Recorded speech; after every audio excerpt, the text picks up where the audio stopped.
Hello everyone, welcome back to Shadowrun Dragonfall. I'm John, I'm back here with TJ, and he is joined right now by Dante as he sets back out to the Cruise Bazaar to see if we can't find this mallet person. Oh wait, it's her, right here. What a journey it was, and we have arrived. Okay, what can you tell me? Actually, hang on. I I acquired this drone. Can you help get it up and running again? Yeah, let's see what you can do about the drone. Might take a bit of doing, but she loves working on these old corp drones. Okay, well, I'll leave it in her hands, I guess. Okay. But there was something else I wanted to talk to you about, Malit. I'm looking for something you can play back a DVD. That is very old tech, I know, it's terrible. But it looks like she's got a mid-sized flat screen display. Very nice. RCA, you know, vintage. Yeah. The player itself, though, this I do not have. You may wish to try your luck down at the junkyard. There is a scavenger there, a primitive man with a crude disposition. If anyone here in the Cruise Bazaar can help you find a DVD player, he can. But he will almost certainly attempt to overcharge you for it. Great news. But you are not here for gossip. Shall we conclude our business? I could give you a display for, say, 200 new yen. Charge it to Paul's account. Ah, very well. I will have it packaged up and delivered to Herr Amsel right away. Oh, look at the tone of respect she took when she realized who this was for. Well, I'm not done with you yet. You thought we were done? Wait, hang on. I need some tech. Show me what you've got. How much money do I have? I should save some of this money, but can I buy myself a nice deck? Look at this. It's beautiful. I kind of want it. Can I buy it? I'm gonna do it. TJ has bought himself some new fucking digs. So let's... How do I do this? Equip it. Here we go. Look at that. Some sweet new digs for good old TJ Hooker, who was in desperate need of some sweet new digs. Now, where am I going next? Over here, it looks like. I also realized recently, between videos just now, actually, that I need to spend some karma points on TJ, so I'll do that in a bit. Level him up. But first, is there anything in this bag? I don't remember. I think I've checked it. I'm gonna toss some money into the bag. Sure. Let's tip dancer. And keep on moving. Because why not? You know, I mean, she's out here. She's dancing hard all day. She doesn't seem to have an audience. The lonely dancer down here, you know. I don't even know. She's hoping to draw in all those U-Bahn passengers that are walking up the stairs here. They'll see her dancing, you know. But if that's her plan, her bag is not very well placed to facilitate tips, and nobody actually seems to come through here. So, as far as high traffic areas go, she's not doing a great job of knowing her customer base and when they're going to be around. But she's dancing her heart out anyway, and I kind of respect that. So let's see. A stout old man looks up from whatever old tech he's tinkered with to squint at you through thick, old-fashioned glasses. He pushes them up with an oil-stained finger as he straightens up to nod at you. He speaks with a gruff but well-meaning tone, heavily accented with German tonality. Oh, God, do I want to do this? Guten Tag. what can I do for you? He just talks like this. Is how he talks. Well, Mallet tells me you're the man to speak to about DVDs. That little shoe is sticking my way, huh? Well, one does never cease. Well, introductions are in order, I suppose. Scotty Buckman at your service. The old man raises a grimy hand in salute. Need something salvaged? Some more components? Valect? I'm indeed your man. Okay, well, Schrotty. Wonderful. How about that DVD player? Well, let's see. I've got something that'll work for you. So he rummages through the junk heaped on the table behind him. A few seconds later, he snatches a battered plastic lozenge shaped from the pile. Okay. Here we go. An old Korean player I dug up last week. 2010 model, real beauty. I fixed her up and got her running, but without any just to read. I've mostly been using her as a paperweight. Okay, well, sounds like what I'm looking for. How much do you want for it, Trotty? Well, I'll admit it, I'm a little loath to part with her. There's plenty of folks out there who really appreciate an older player such as this, and I don't know what your intentions are for it. I suppose, given the time and trouble I took putting her back together, I'd be willing to part with her for, say, about 500 yen. Oh, God, well, that is clearly way too much. That's ridiculous. I could buy a new Tri-Vid player for that. Yeah, but you could get one of those anywhere. You aren't going to find one of these anytime soon. Oh, no, sorry. It's not like I get offers to buy these every day, so I'll cut you a deal. How's $350 sound? Have that, and you've got yourself a deal, Shrotty. Well, I'm not over fond of your tone, but it's not every day I even get asked to sell you my projects. That'll be $175 new yen, if you please. Well, here you go. That's all I could get out of him. 175. Give her some good use, okay? I will, Shrotty. Well, okay. Oh, what a successful little expedition there. No, who's this guy? Ganari, Metbach. Have I talked to you? What's up, Meatbach? Oh, I have talked to you. Welcome back! You need some weapons, some ammunition, perhaps. I have cash and I need weapons. Show me the goods. Yes. What have you got? I want to see it all. Okay. None of this looks terribly useful. Outfits? No. No, I don't like this. Okay, well, I'll come back to this when, I have a bit more money, is honestly the issue. I don't need any drugs, so Zach Flash can just stay up there and keep to himself. I think we're done out here, actually. TJ Hooker's going to head back to the safe house. He's going to watch this disc, because I really want to see what's going on here. I want to see what was in that vault in Green Winter's room. Because something is definitely going on here.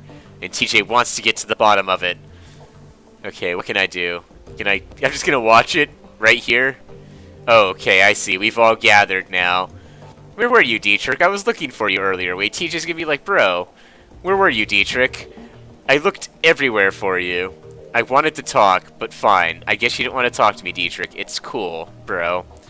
It's totally not cool, though, you can tell. It seems that Amsel has assembled the team in your absence, I've noticed. They stand in a group around the old display that you had Malit deliver. On their faces you can see excitement and apprehension, curiosity and dread. TJ Hooker, have you procured a DVD reader? I have. It sits right here, Paul. Good. This should only take me a moment. He disappears behind the ancient display. After a few minutes of fiddling with its battered inputs, he reappears, a satisfied look on its face. Everything appears to be functional. The disc should be ready to play. Okay, Paul. Well, don't keep us in suspense. Start the damn thing already. TJ Hooker went to the trouble of fetching everything. Let him do the honors. Thank you, Glory. So, TJ, you gonna fire it up? Fire it up, TJ. Fire it up. Fire it up. Got a DVD, it's rolling on this old plasma screen. Whirring sounds in the air as it spins on up to speed. Fire it up. Track 1. The screen goes black, and a cheerful digital chiming sound spills out of the display speakers. A crackle of static fills the air, coupled with a shrill electronic whine. After a few minutes, the display goes live, and a disheveled-looking man appears on the screen. His eyes glitter with excitement. The timestamp on the screen is 2034, 9:15. Was that a long time ago? Because they talk like DVDs are ancient, so that could be... This could also be somewhat a long time ago. Hermie, I think we found her. After all this time, Feuerschwinge. I knew that she wasn't dead. His speech is jittery. You can hear the urgency in his voice. She survived the Dragonfall. Just as I've always said, I knew it. I was right. Yep, I knew it. Dante whimpers. The screen clears, and the excited face is closer to the screen than it was before. The words spill out of him in a breathless tide. Taking a team into the socks to retrieve it. The radiation be damned. We will take appropriate precautions, of course, but we must go. Hermie, I think that body may be nearby as well. Somehow she has survived for all of this time. The screen explodes in a static again, then clears. The figure flickers across the screen. May not be back for some time. Look after my mom, okay? I worry about her. And Hermie, stay safe out there. I know that things are heating up in Berlin, and I know you. Student protest, civil uprising. You'll be in the middle of it, I'm sure. Just stay safe, alright? And I'll do my best just to do the same. I don't know what's going to happen when I step into the socks, but I know one thing. If Firewing is still a danger, I will put an end to her, once and for all. Oh. Wow, okay, so at first I thought this guy might be a bad dude that was hoping to bring Feuerschwinge back, but it seems I was mistaken, and he's a good guy who is trying to take Feuerschwinge down because he knew Feuerschwinge was alive. Okay, so this is... Oh my god, this is like 20 years later. Okay. Oh, this is Green Winters right here. Holy shit, dude. This is not what I imagined you would look like. Well, found the message Adrian left me all those years ago. Got it cleaned up as best I could. Strange hearing his voice again. It's good to hear him, even if he did insist on calling me Hermie. Dr. Adrian Vauclair, the hero of the people, the Dragon Slayer. My brother. Hard to believe it's been almost 20 years. Wow, okay, so that was, first of all, that was the badass himself, Adrian Vauclair. I'm sorry I didn't realize that. And Green Winters is this guy's brother. Had no idea. Okay. So that's a thing now. Alright, so I'm going to start recording these DVDs again. For me, for Adrian, for whoever might wind up watching them. Every time I do this, it winds up feeling like a waste of time, but I keep doing it anyway, on the off chance that I'll find something important. If I stumble into the clue that leads me to my brother, I know I'm going to want it on a film. I've been doing this for almost 20 years now, after all. No sense in quitting now. Christ, 20 years. All this time and still no leads. Even with all my contacts and my resources. Even with my legendary bullheadedness. God, I've made no progress at all. I haven't turned up a single goddamn thing. Want to hear something funny? Closest I've gotten to a clue was a rumor. Apparently a team emerged from the socks a while back. No one's clear on the date, but, and get this, supposedly, they vanished without a trace. Not much of a rumor, considering I already know that you're gone, big brother. I live with that every day. Well, let's see what else you have to say, Green Winters. You're not as interesting as Adrian was. Okay, so this is a few days later, it looks like. Stumbled upon this archival footage of Feuerschwinge's original attack, months before the Dragonfall. Easy to forget how devastating it was. Adrian saved a lot of people by bringing her down. I've got the footage all queued up to play, starting it now. Additional comments to follow. Okay. The slow whir of the DVD player shifts to a high-pitched whine. A distorted, wavering image blooms into being on the screen. Timestamp in the upper right-hand corner of the screen marks the date, July 6th, 2012. So, a couple years ago. It's difficult to make out what you're seeing at first. The scene is dark and smoky, and the telltale flashes of emergency vehicle lights flicker on the periphery of the screen. The camera pushes in, and you make out two figures standing in a ruined landscape. All at once, the sound cuts in. Again, for those of you just joining us, we are coming to you live from Stolberg. A few hours ago, the dragon Feuerschwinge launched an unprovoked attack on this Sleepy Hearts mountain town, and you can see the results behind me. Fire, ashes, and blood. We are joined tonight by a survivor of this latest and most horrifying attack. Sir, I understand you've been through a terrible ordeal. Thanks for taking the time to speak with us tonight. Yes, of course. If you could, sir, could you please tell the people at home about your experience of the attack? It was horrible, just pure chaos. So many people are dead. People I knew, roasted alive or trampled to death trying to escape. My own house was burned to the ground during the attack. My family, we have nothing now. You all made it through the attack, though. Your wife, your kids. Yeah, we all made it, thank God. We rode out the attack in a small shelter, me, my wife, and our 2 daughters. Shelter protected us, but the heat was just unbearable. Couldn't have stayed in there much longer than we did. How long were you holed up in there? 3, maybe 4 hours? I don't know. We just stayed inside until the heat died down and the screaming stopped. And what happened after that? Jesus, man. Okay, dude. If I could pull the plug on this, I would. Because, dude, you are pushing this poor guy way too hard. He has been through a lot of shit. And this reporter is just like, please, tell me about all the traumatic shit you just experienced. When it was over, you know, when the air cooled down, we stepped outside, and there was this asshole here asking me all these questions about what just happened.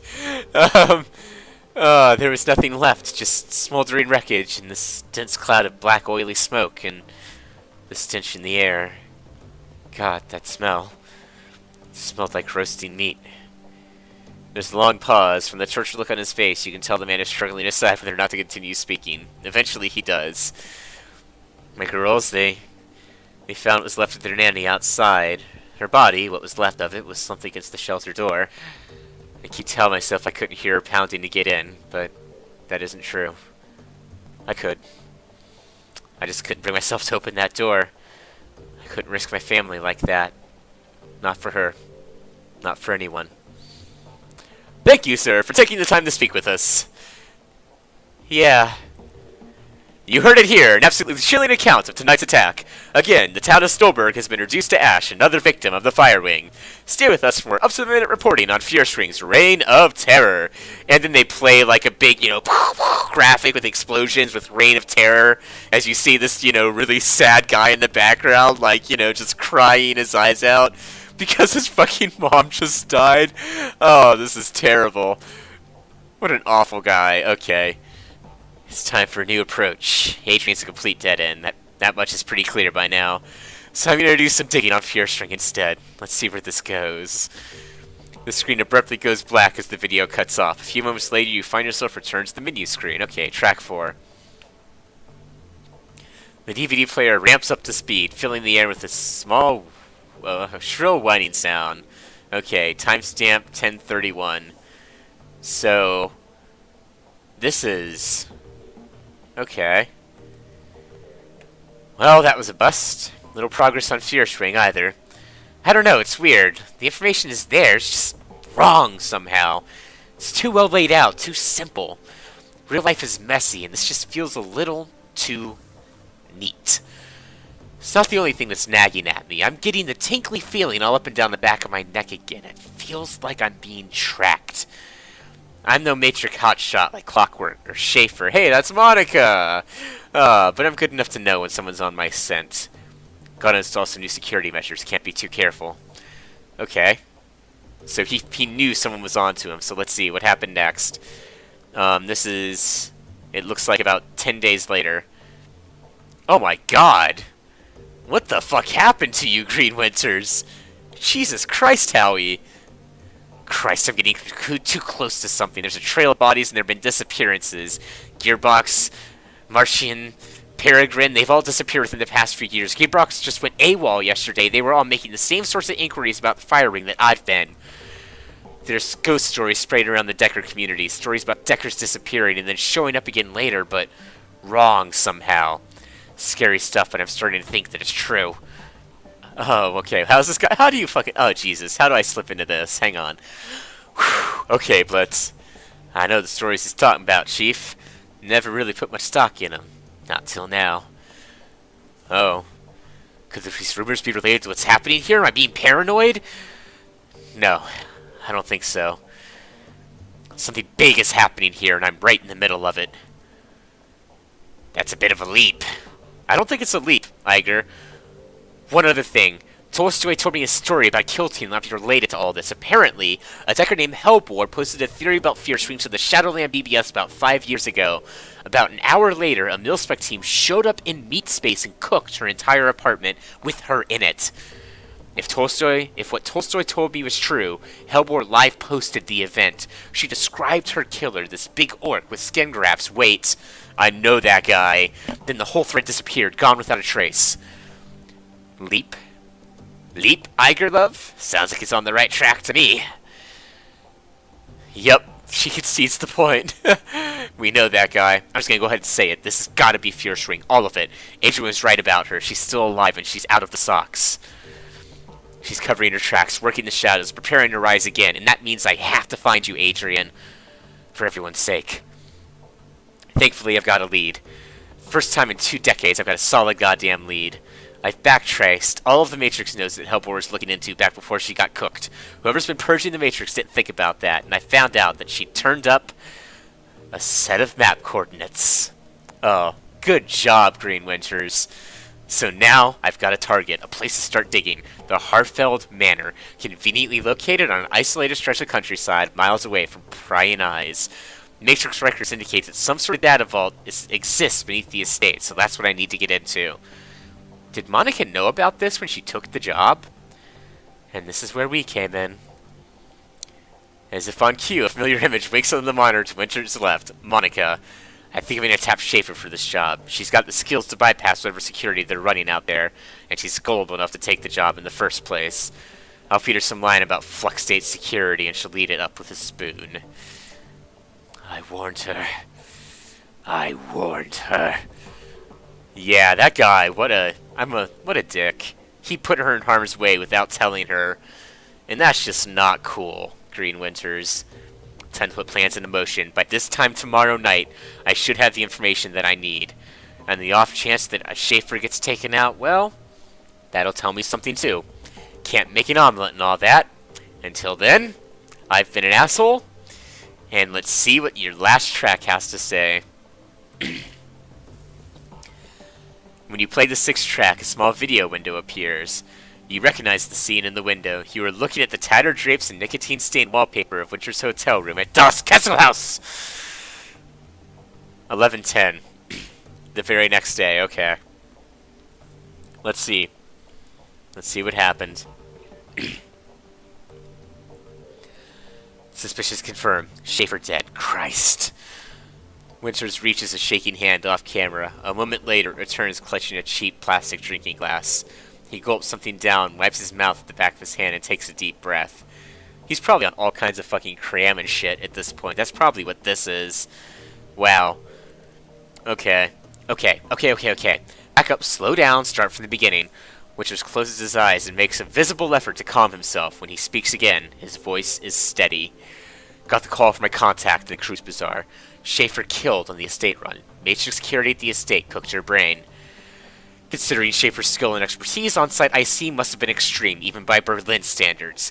Security of that type costs money. Real money. Given the evidence uncovered so far, corporate involvement unlikely. Connection to the fire ring is too strong. So let's come right out and say it. The dragon is what we're dealing with here. The smart money says she's coming for me next. Well, turns out you were right. Well, I can't go down without a fight. I've still got my contacts, still got my connections, and the flux state can be a hell of a weapon. Takes another long pull from his glass, grimaces and swallows. Time for me to make a play. Ghost stories or no, missing deckers or no, I've got a jacket in the Matrix to start pulling strings. The countermeasures I installed earlier should be more than enough to keep me safe. For 20 minutes, I'll be in there. You were wrong, Green Winters. You were wrong. Schaefer's death was tragic. She was a staunch supporter of the F-State, but all things considered, better her than me. Well, now it's you two, asshole, so eat it. Alright. So that's that. If you're watching this... Oh, no, that's not that. If you're watching this, then I guess they caught up with me. They will be after you two now. Oh, shit. Blitz is not happy about this. Oh my god. What the hell is this? Why didn't you worry about this before I came here? Not now, Blitz. Wherever you are, whatever you think you're after, you need to find Dr. Adrian Vauclair. Not because he's my brother, because if Feuerschwinge is rising again, he's the only one that can stop her. You've seen what happens to people who get too close to this. I'm dead, and dozens of others have died. You'll be next, unless you can find Adrian.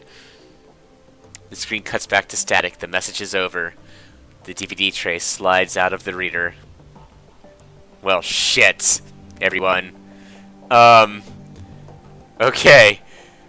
Well, that's been quite enough for today, I think, ladies and gentlemen. We'll come back next episode. We'll check in and see what the crew has to say about all this. But until then, I've been John, and this has been TJ Hooker in Shadowrun Dragonfall. And thank you everybody for watching. I'll see you guys next time.